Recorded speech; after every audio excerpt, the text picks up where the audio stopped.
Hello hello hello, welcome back to another preview video. Thailand वाला match हो गया है खत्म। हम आ गए हैं वापस एक और प्रीव्यू वीडियो के लिए, जो कि बड़ा मैच है एएफसी एशियन कप क्वालिफायर का हांगकांग के against. We are of course joined by Ashish Negi. Later will be joined by Hong Kong journalist as well, Chris who's a senior journalist from there.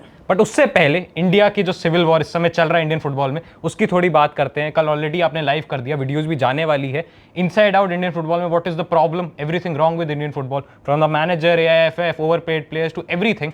Start करते हैं आई गेस पहले तो थोड़ा सा Thailand game पे।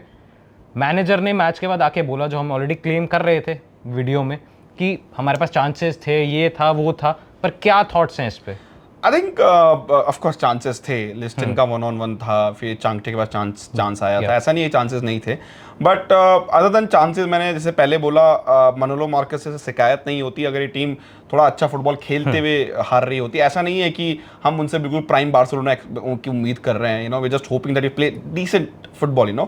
ऐसा नहीं है कि नेपाल हमसे अच्छा फुटबॉल खेल रही है। नेपाल और हांगकांग का भी ड्रॉ देखा और नेपाल हमसे बेटर फुटबॉल खेल रही है, तो ऐसा नहीं। अगेन, आप चाहे उनको फैसिलिटीज की बात कर लो, चाहे फुटबॉल के लेवल की बात कर लो, डोमेस्टिक फुटबॉल नेपाल बहुत पीछे है। ऐसे बहुत सारी कंट्रीज हैं, पर जैसे एग्जांपल यूज कर रहे हैं मेटाफोर की तरह यहाँ पे। तो उम्मीद यही है कि थोड़ा फुटबॉल खेलते हुए हारें, अगर हारना भी है तो। क्योंकि आप देखोगे थाईलैंड के मैच में हमने जो चांसेस बनाए काउंटर अटैक से आए मोस्टली। उसके अलावा पूरा मैच थाईलैंड ने डोमिनेट किया। और आप ये तो नहीं बोल सकते कि हम अपने चांसेस लेते, अगर मैच ड्रॉ भी हो जाता तो हम ड्रॉ हमारा डिजर्विंग होता। जापान ऑस्ट्रेलिया का मैच हुआ अभी रिसेंटली, हम देखो तो ऑस्ट्रेलिया ने अगेंस्ट द रन गोल मारा, तो ऐसा कोई नहीं बोलेगा कि ऑस्ट्रेलिया डिजर्विंग था। हाँ, ये जरूर है कि दे गॉट द रिजल्ट। हाँ, अगर हमें चांसेस हम मार ले, क्या होता है, हमारे प्लेयर का कॉन्फिडेंस थोड़ा अप हो जाता है।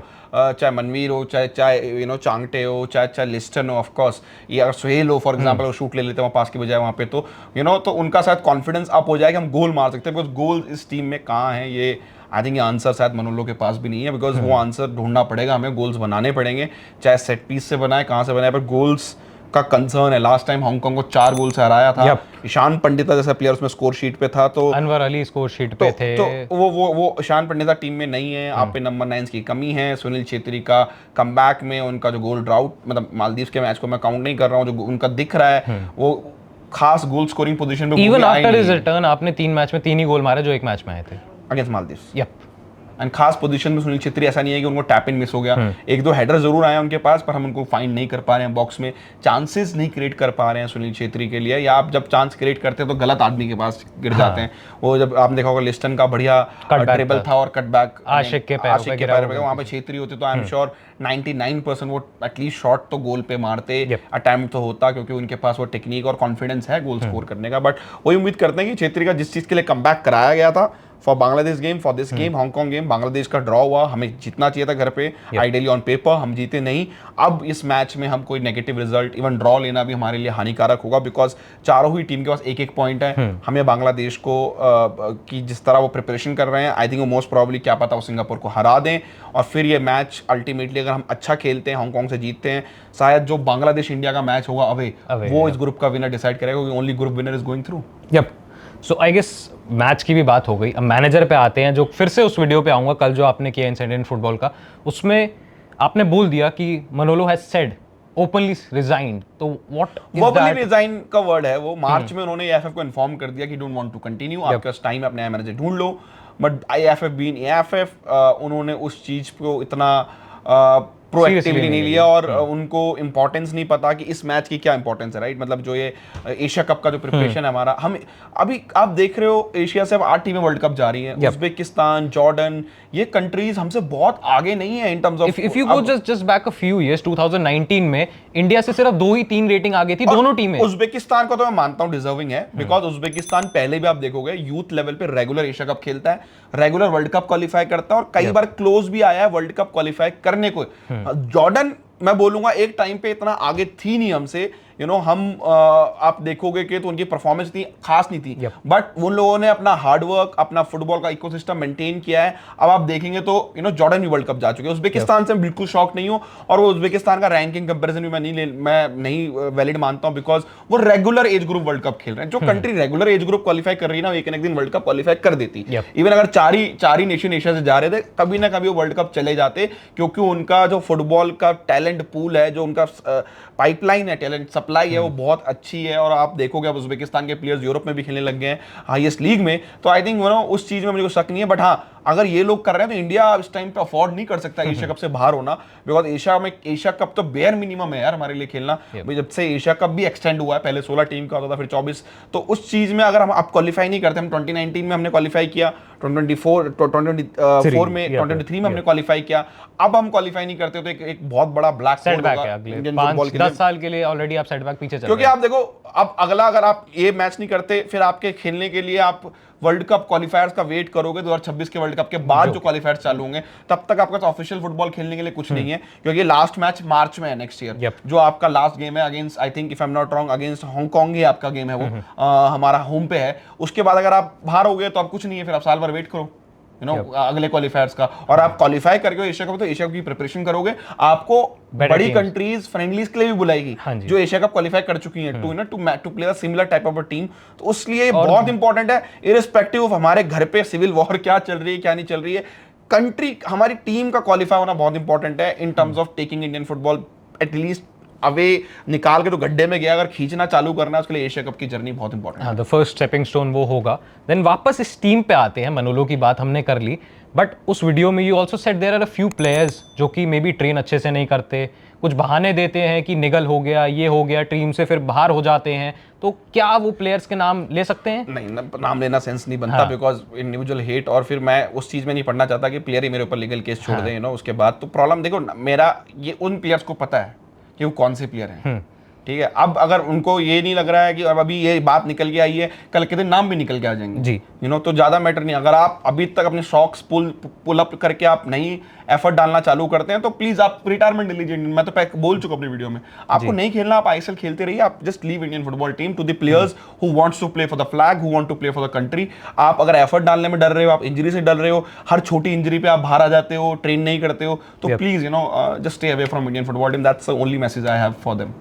I guess any other points you want to add to that? Most probably, I think Manolo Marcus, I hope that somehow he give us this win. आपका साल भर का है, आप कंटिन्यू कर रहे हैं नहीं कर रहे हैं, सबको पता है कहानी कहाँ पे है, he don't but want leave on a high note. Leave on a high note, at least get us this win, because this Hong Kong match becomes very important for us in terms of getting the, if we get the win, we have a 4 points, then we can say okay, फिर भी chance है, हम अगर अगला Singapore को home and away हरा देंगे in the month of October, then आपका बांग्लादेश का एक आपका अवे गेम है, और then Singapore Hong Kong again at our home, may be last 2 games में हम लोग क्वालिफाई कर जाए, बिकॉज ग्रुप विनर ही आगे जाएगा, ये बहुत इंपॉर्टेंट पॉइंट है। तो आपको टॉप पे फिनिश करना है इस ग्रुप पे। आई गेस इस वीडियो की जिस हम बात कर रहे हैं वो ऑलरेडी लाइव स्ट्रीम है हमारे चैनल पे, आप जाके लाइव स्ट्रीम देख सकते हैं। उसके अलग अलग पार्ट, जो 6 पार्ट है, उसकी वीडियो भी आ जाएगी खेल लाओ टीवी पे very soon, so you can go and watch them. Now moving on to the actual preview of the match. Yep, so we are joined by Chris, who's a senior journalist from Hong Kong. Chris, first of all, how are you today?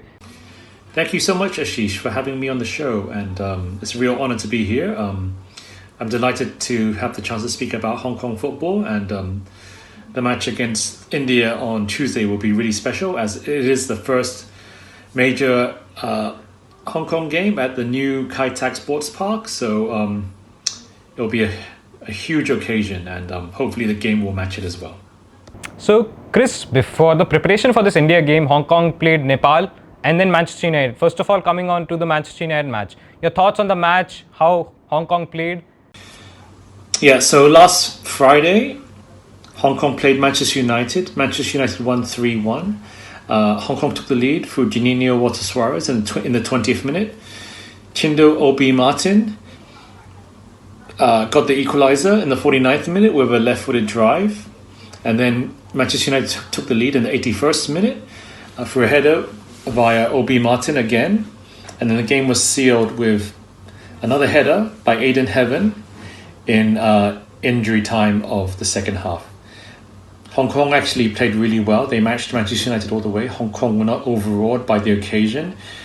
There was about a crowd of 33,000 in a 40,000 capacity stadium. In the past, in recent times, in 1997, 1999, 2005 and 2013, when Manchester United have come to Hong Kong, the game has always been totally sold out. But as we know, Manchester United are going through a little bit of a rough patch, and I guess because some of the tickets were a little bit expensive, even the most die-hard loyal fans for Manchester United did not attend the game, and as it was live on national TV as well. Some tickets had to be discounted, and then there was a late surge in ticket sales, but the stadium wasn't full. There was no Harry Maguire, no Dalot, and no Anane, as they were all in India for some business responsibilities. Fans did get to see Bruno Fernandes and Casemiro and Garnacho.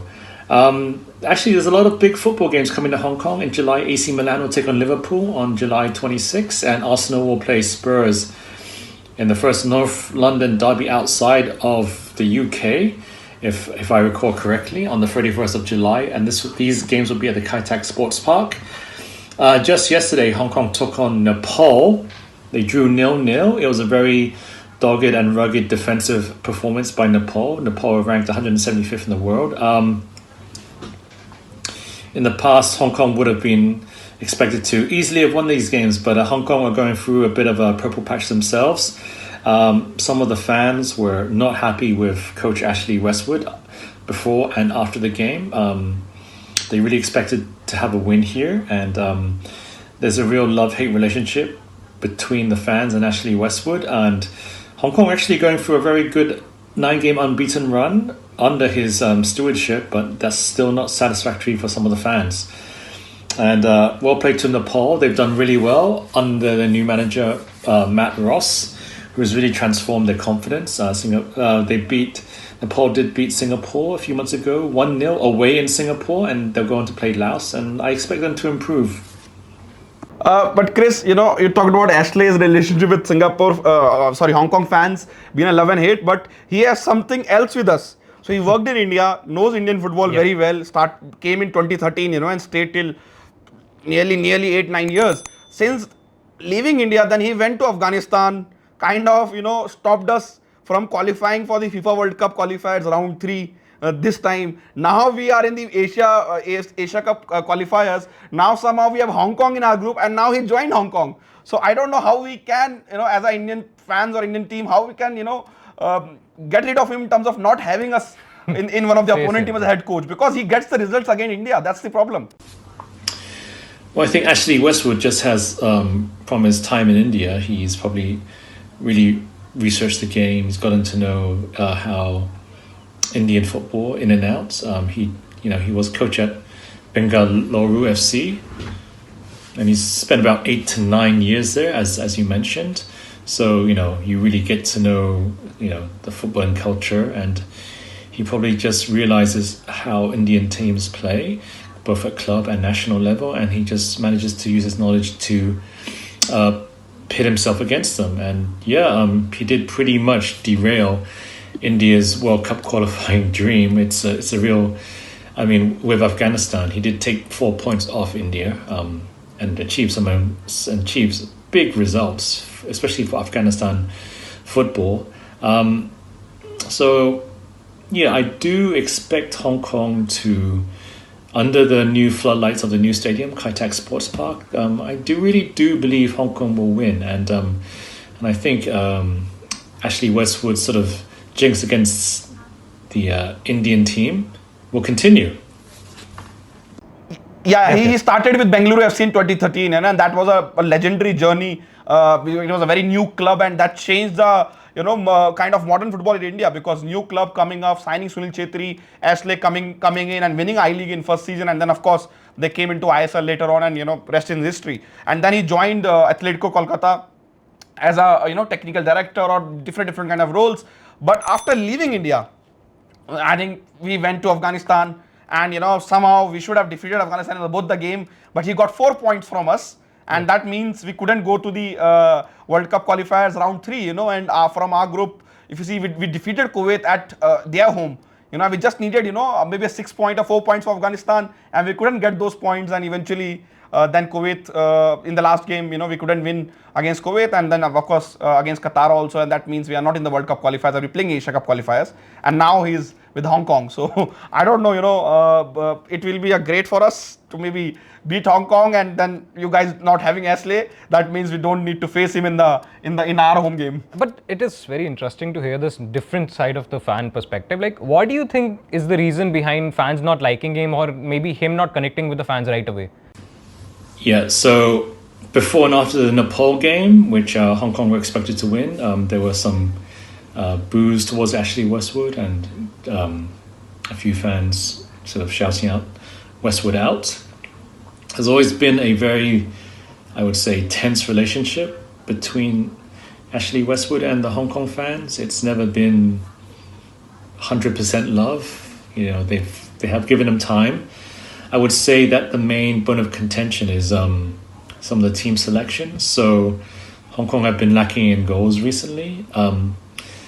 So there's a real sort of, when the squad was announced, and that one of the players who's really on form, his name is Lau Chi-lok of Hong Kong Rangers. He scored about 18 goals this season.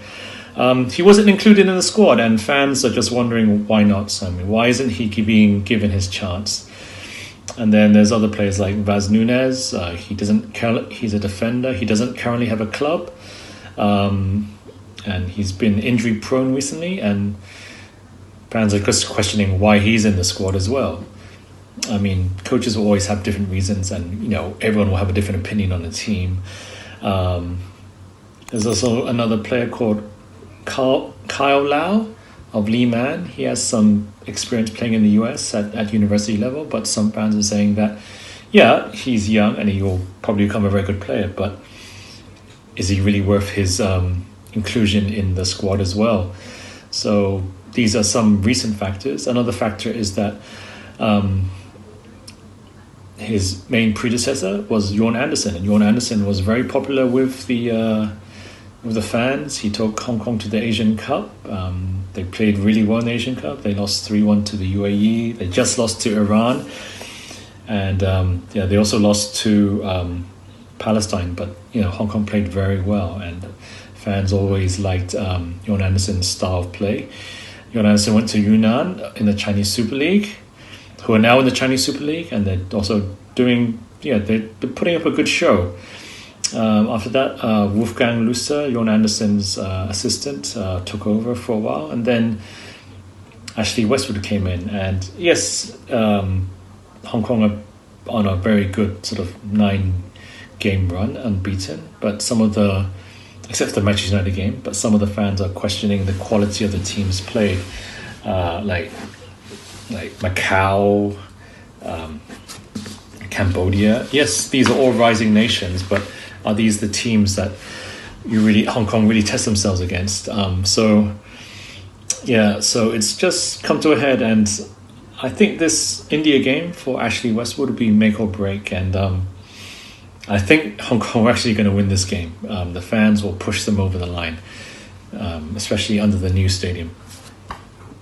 Chris, do you feel that Ashley will be then extra motivated because of course he's facing India, the team which he has done well as Afghanistan coach, and plus he has to prove a point to his own fans. So do you feel that he will be extra motivated to get a result in this game, a positive result, maybe win over India, because India is not coming with a very good preparation, ourselves?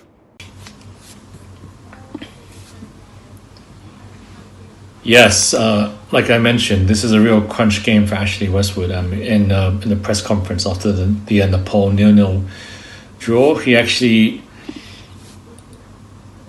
said that some of the Hong Kong fans know nothing about football. And, that's this is a very bold statement to say to your own team's fans.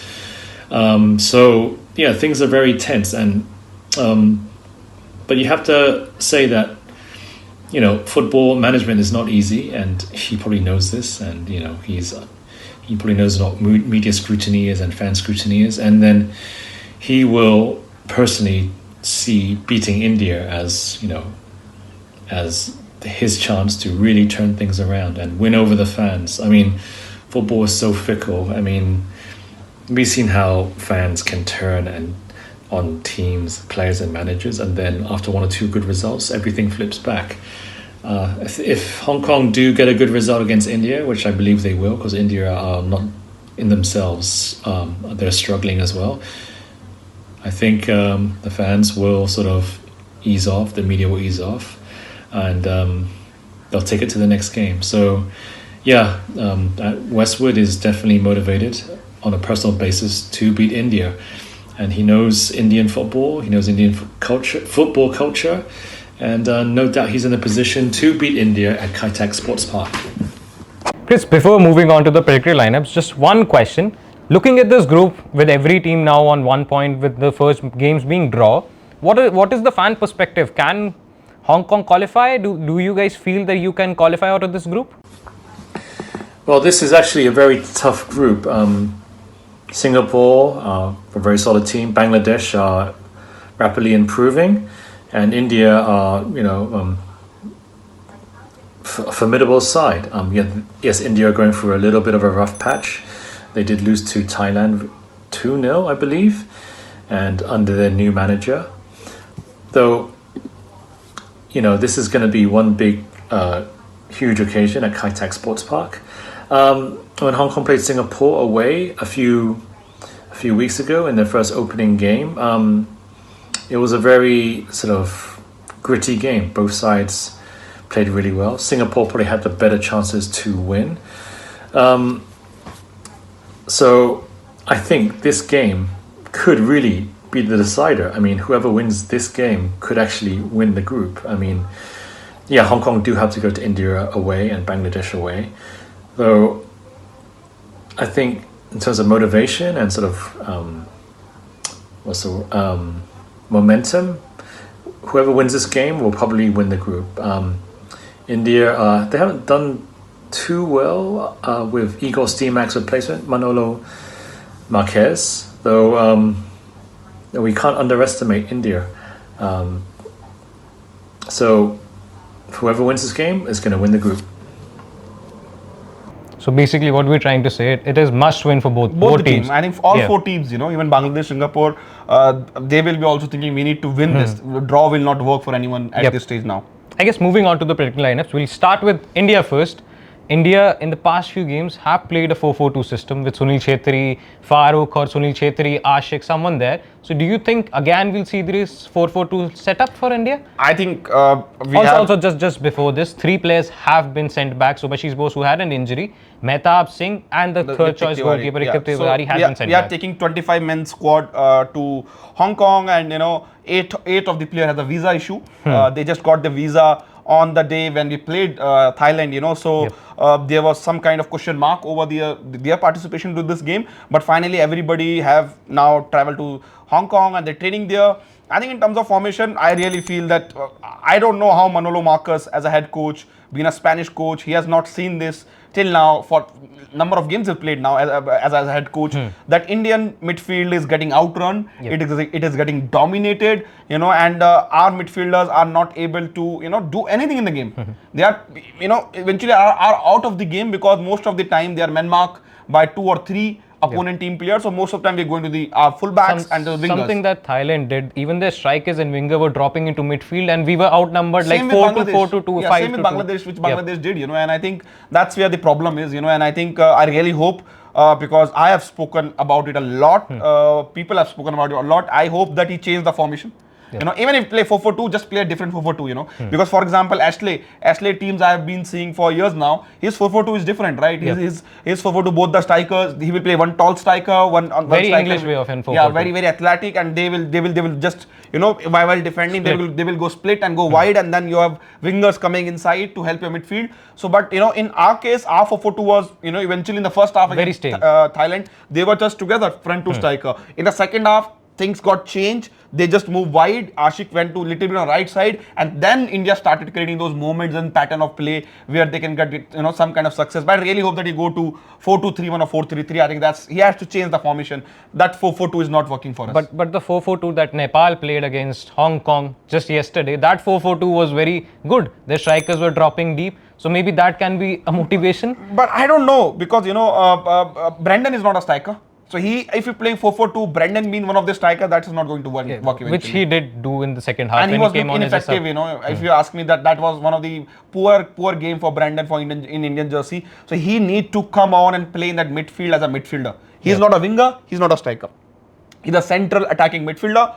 At max, you can play with number 8 with 2 midfielder more in 4-3-3 formation. But he should not be playing on left wing or should not be playing as a striker in any kind of formation for India. So maybe Norim Mahesh, maybe Norim Mahesh was not even on the bench, you know, for the game against Thailand. So I don't know what Manolo thinks about him. So, you know, if we have to go to a predicted lineup, I think there's a big question mark on a goalkeeper from our side again. Vishal Keth, who is one of the best goalkeeper in ISL in last few years with Mohun Bagan. You know, one of the biggest. Constantly makes He's making some silly mistakes, but I will still say goalkeepers you don't change. You have to back him.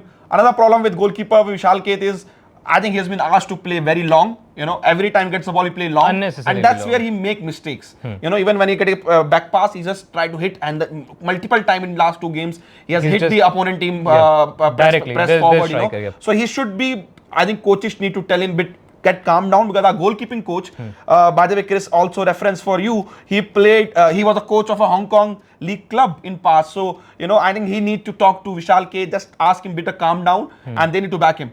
You know, people say bring Aminder Singh. We have seen Aminder Singh committing same kind of mistake. So Vishal Keth is a younger goalkeeper. He has done with domestic football. Just back him. Just give him more passing options. Your centre back, your midfielder need to be there to receive the passes. Then only we'll see best of Vishal Keth. So I will keep Vishal Keth still as a goalkeeper. I think right back, I don't know. It's my prediction. So I am going. If I have to pick, I will pick Norim Roshan as a right back, because so Ashish Rai drop. Ashish Rai, stamina wise, his question marks. We have told that previous coaching regime felt that Ashish Rai cannot play more than 60 minutes.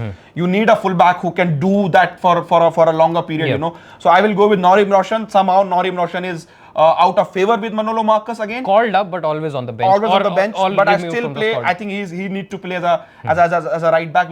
What Abhishek Tikcham has done as a left back. Play Norim Roshan as a right back. He will give you a good threat, and then later on you can bring Ashish Rai or Boris. But I don't feel Boris or Ashish Rai should be India's right back at this. Talking about left back, it could have been a question with Bose there, but Bose obviously withdrew from the squad or was sent back home. So I think Tikcham is pretty much done. I think he's the best player against. He was the man of the match, so he should be there. And your 2 centre backs. Sandesh Jingan did look bit off the track in terms of pace and everything. Recovery pace is not there anymore. But I think Anwar Sandesh still understand them better. Again, big game. We need a result, and they will play 4-4-2. So you need a 2 centre back who is dominated in the year. You know, Ashley's team, they will put lots of crosses from the wings. So I still put Sandesh Jingan, Anwar Ali. Maybe also time has come for Indian coaching staff and whoever is the coach in future to prepare a next generation of centre back. Paramveer, Clarence, whoever, Alex Haji, they need another younger centre back, not Beki or Mehta or Sana. These are similar age group. You need a younger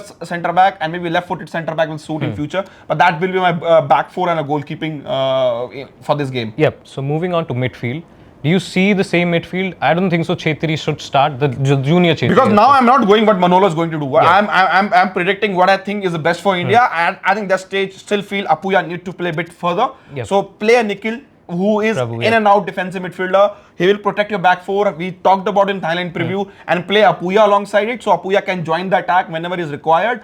And Nikhil Prabhu give you physicality also in that midfield, because great game reading sense. And which Ayush Chhetri doesn't have. Nikhil was a centre back in past. He played as a right back also in past. He knows defender duties to cover spaces and everything. So I think Nikhil will suit more in this game, considering they play with 2 strikers again. With a striker drop down, Nikhil can track off it. Centre back need to stay there because they have extra striker. And Apuya as a centre midfielder, and I will play Brendan as a number 10, I think, or a number 8, whoever, but Brendan need to be there in the midfield. I guess the next big talking point is on the right wing. We look completely wasteful against Thailand. First of all, first half, Manveer, then Changte came on. Even Changte missed a 1-on-1 with normal in-form Changte should score. Changte looked wasteful. His first touch looked awful, both of them. So who do you think should be that right winger for us? I'm just going on ability right now, because Changte has scored those 10 goals, assist for Mumbai back-to-back season. Still not good form this season, but I will him being a left footer will give you more balance. So I will put Changte there as a left footer, I think, and he has trust him again, because we don't have any more options. You play Ashik, you play Manveer, or maybe Mahesh, Norim.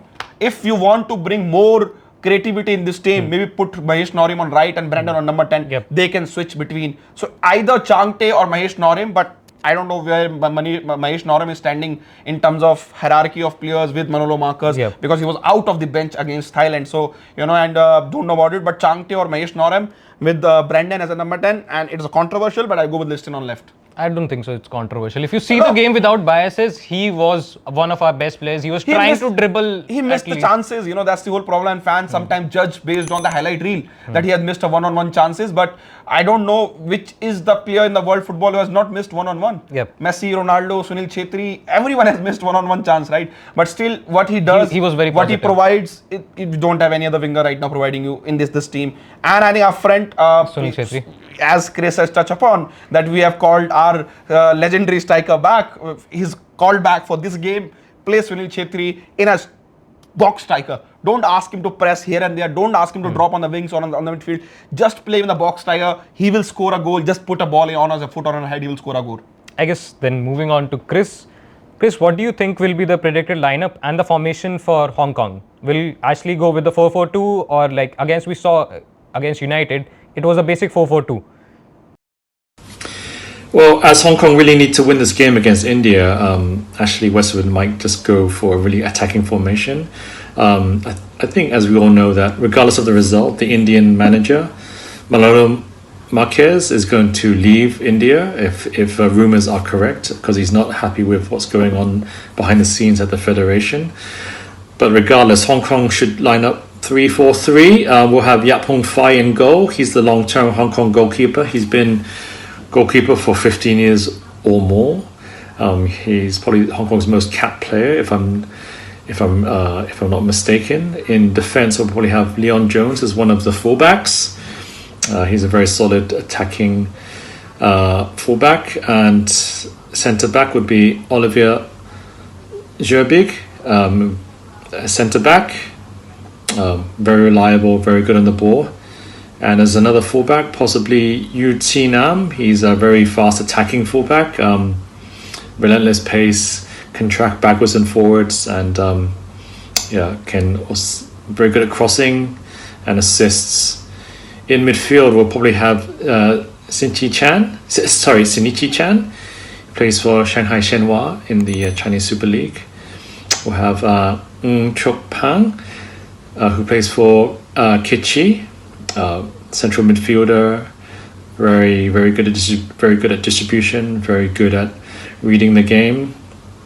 Then we have sort of one of the older war horses, Fernando Pereira, who has sort of moved around the field a lot in terms of different positions, but now he's more like a holding midfielder sometimes. He's very experienced. He can read the game very well. He can set up. He's very good at counter-attacking, setting up passes, which can lead to a counter-attack. And then we might have in midfield Sun Ming Him, plays in the Chinese Super League as well for Tianjin Jimin Tigers. Again, very pacey, very skillful, quick on the ball, and always forward-thinking, trying to set up attacks. In attack, Matthew Orr, who is one of the Hong Kong talisman strikers. He's injured. He also plays in the Chinese Super League. So we'll probably have Stefan Pereira. He's one of the naturalized Brazilian Hong Kong players in attack. Depending on fitness, Michael Udobolozo, and also Junior Walter Suarez. So, these are the players who pretty much played against Nepal. You do have strikers like Manuel Bleda, who's also a newly nationalized player on the side. And another striker is Mahama Awa. Another he's been playing for a while as well. So, Hong Kong do have options. I think they'll go for more attacking and really try and bring the game to India, because they probably know that India is struggling as well, and this is the best chance to win. Chris, so the predicted lineup is basically done from your side. If you had to name 2, maybe 3 players for the Indian fans to watch out from the Hong Kong team? Players to look out for. Sun Ming Him, yeah, number 23. Yu Si Nam, number 21. And number 7, Junior Walter Suarez. He's always very potent in attack. Yeah, these 3 players, they always make an impact. They're always, they are game changers. And Indian football fans should really look out for them. All right, now moving on to the. I don't know, matlab, which players we can name as a players to watch out, because we have been very terrible recently. But if India need to do well in this game, I personally feel the left-sided duo of Abhijit Tekcham, Liston, and Sunil Chhetri as a centre forward have to do well all 3 together. So I hope they do well so that we can beat Hong Kong. Look like a tough game. As I said, they have a good talented team. The recent result doesn't show the true value of the team, how well they are. And of course, we defeated them in the last game, 4-0. 4-0. But scored in the very first or the second minute. Anwar Ali scored from an Udanta cross. Both of them in the squad now as well. I was telling Chris, one of the for his own paper on website, that I'm not confident now going to this game that we'll score 4 goals. So that's the situation of Indian football. So maybe Hong Kong, even Ashley is under pressure, will come better prepared, because they played Man United, Nepal, 2 friendly, and we were playing some local team in India, to prepare for Thailand and then prepare for Hong Kong game. So I think, but I personally feel if we play to our actual potential, we should be able to beat Hong Kong, if you ask me. But our team, they don't need to commit those basic mistake of tapping, cannot control the ball, overhitting the ball, playing long when not required, back foot defending, bad defending, communication breakdown between goalkeeper and centre back sometime. So these are very silly mistakes. We have to ignore those silly mistakes, and I hope that Tekcham, Liston, and Sunil Chhetri do some magic and score some goals for India, because we hardly score goal nowadays. Yep, I think so. If Brendan will be coming back into this match, I think the set pieces will play a very big role, because if you go back to the Maldives games, we scored 2 goals from basically set pieces from corners. I think physicality wise, Manolo did said that physically Thailand was stronger. He's a Spanish, so I think what he meant by saying that Thailand players are more faster than us, not physically tall than us. I think similar physically, I think we can match Hong Kong. Some of players are a bit taller, but let's see, what happens. Yep. Because it's not easy to go and score even if you are physically tall. Yep. We have seen, and especially on this run of form, so very, very difficult as well. So I guess moving on to the final section of the video, predictions starting first of all from the Indian side. Predictions, final thoughts, anything you want to add? So I think I remember, Chris, that we talked 15 days ago, and I predicted 1-0 India, 2-1 India. So I will keep this, because I predicted for Thailand and they had that reverse psychology. 2-0 really for Thailand didn't work for us. So I hope that India get a win here, 1-0 or 2-0. I will take it. Chris, your predictions for this match and your scoreline predictions as well. My prediction for the game, it's going to be very gritty. Both sides are really struggling, and both sides really need to win this game. It's going to be a special occasion because it's the first game at the Kai Tak Sports Park for the Hong Kong team. And I think because of the atmosphere and huge number of Hong Kong fans who are going to this game, I think Hong Kong will just get over the line. I think, Ashley Westwood really needs a win to sort of get the fans and media offers back. So this could be it. So I think Hong Kong will win. It's going to be very tough, very tight. And I think it'll be a very entertaining game because the atmosphere will just lift the momentum. So Hong Kong for the win. So both the side. Chris, quick question, because you cover Asian football a lot, and we have seen this change in Asian football. Of course, Hong Kong have been naturalizing these Brazilian players for a very long period. I remember since 2013-14. And what is the status of it? Are you guys still doing it? You will see more non-Hong Kong player playing for Hong Kong, considering now what Indonesia has done with their origin players, right? The Indonesian origin players who are outside in Europe, especially in Netherlands. Now they're playing for them, and Indonesia is not far away from the World Cup, Yeah. So what is the status right now? What is your opinion on this? Getting these naturalized player, or getting a player who's born outside the country, stayed in Europe and playing for Asian countries nowadays? The fans in general are very open to it. I mean, Hong Kong is a very small place. Like even in terms of population, there's only 7.4 million people, and football is very popular here. And but to become a professional footballer in Hong Kong it's not the easiest, because to make a living playing football in Hong Kong, and it's probably not like the Indian Super League, where the salaries are probably higher. Like some of the players here are even like working part-time doing other jobs, because some of the salaries are so low.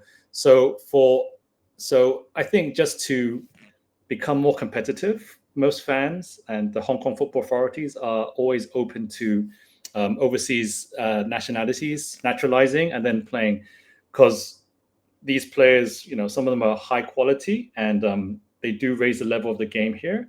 So I think it's not a problem at all. And if you see other countries doing it, yes, it could be like a nationalistic issue with some other nations. But I think in Hong Kong, fans are generally okay with it, and it will continue. And Hong Kong just literally naturalized 2 players to join this squad. There's a Spanish player, Manuel Bleda. He just got his passport a few months ago. And a Ukrainian player called the goalkeeper, Alexei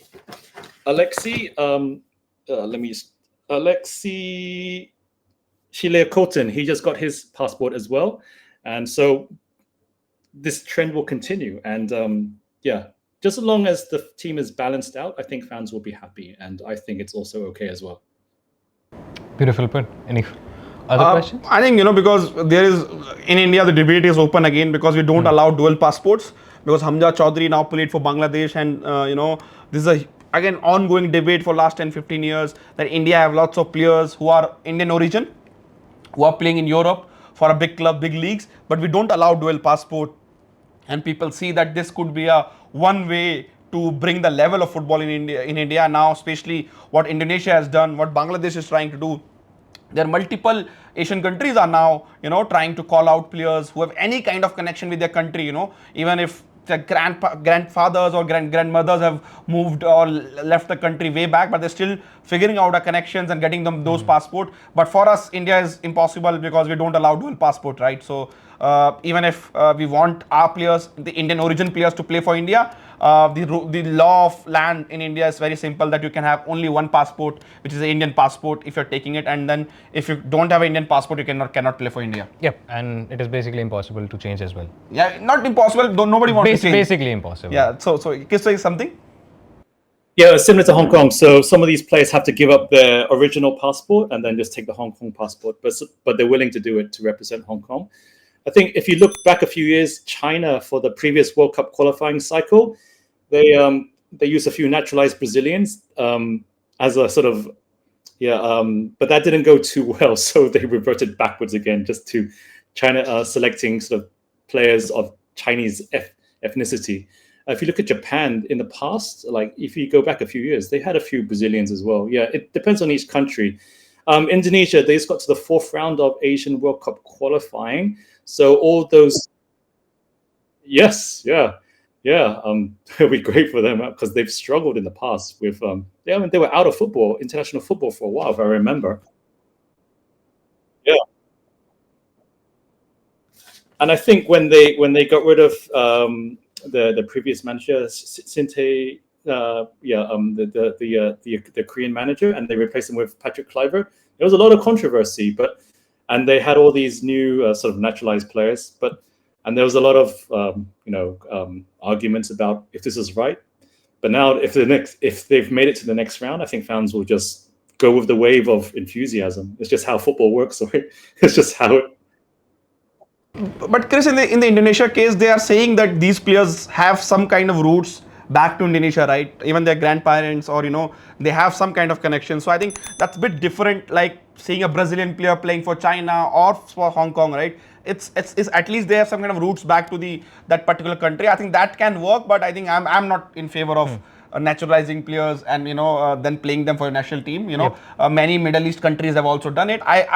If as a fan I see it, I will not able to connect a Brazilian player playing for India, because there's singing national anthem. Both perspectives to it. There's a perspective that will say you get better at football. There's a perspective I can't connect to it. It's like PSG, right? It's like oil money. You're just using more money to buy the success, and I'm not that way. I'm fine with the Indian origin people who have some kind of connection with the country. Their who parents, are not just here for the money, who are here for the country. And that's the thing. And naturalizing, I don't know, that Chris, can you tell you that you have talked to these Brazilian player playing for Hong Kong? how does it feel, right? So do they sing the Hong Kong national anthem or whatever the national anthem you guys use, or what kind of feeling they have?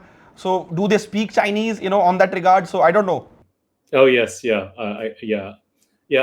I guess some of them do not speak Cantonese, which because Hong Kong is a very international place, so a lot of I think some of the fans I think they just let it go. So in that sense, and just as long as they get the results, it's okay. Yeah. Yeah, and it worked for Hong Kong, right? Because the population is less. We have 1.5 billion people, and you see if India start naturalizing the player, I think that's it for me in terms of football. Thank you very much, Chris, for joining in. Any final thoughts regarding this game and the Asian football? No, this has been a wonderful experience. I really appreciate this. So I'm glad we could connect on social media. I mean, it's really great. I'm just happy to see like other teams from Asia going to the World Cup. So you have Uzbekistan, you have Jordan. So that's amazing. I think, and no, Jordan, I wouldn't say have the greatest footballing infrastructure, but through sheer will and talent, they've made it. And Uzbekistan, I guess they planned very well through the generations. All their men's and women's team for the different age groups are very good, and so they've made it. So I think it's just great to see Asian football going the right way. I think the game on Tuesday will be a grand occasion, and there's a big Indian community in Hong Kong. So let's see if they come out and support. So Indian football team get a support all across Asia. Whenever we play in Qatar, Saudi, UAE, even in eastern part of Asia also. Whenever we have gone and played there, we have seen Indian fans there, especially in Thailand, for example. Hopefully, there will be some fans in the stand cheering for India. Yeah, undoubtedly. Yeah, there will be. There's a very large community. Like in the Nepal game, the Nepalese community came out. It was very big away support. Great. Thank you so much. All right. Yep. I guess, Chris, hopefully see you for the India leg as well of this preview when we do it in maybe 6 or whatever, a year's time. Maybe in studio. Maybe Chris will travel to India to cover the game. Yeah, who knows? Maybe. Hopefully we'll see you soon again. And I've never been to India, and some of my closest friends are Indian around the world. I have 1 or 2 in India. I've never been. I would love to come to India. Please, we invite you for the Hong Kong away game in India. Thank you so much. Yep, I guess that is it from my side. See you in the watch along, and peace.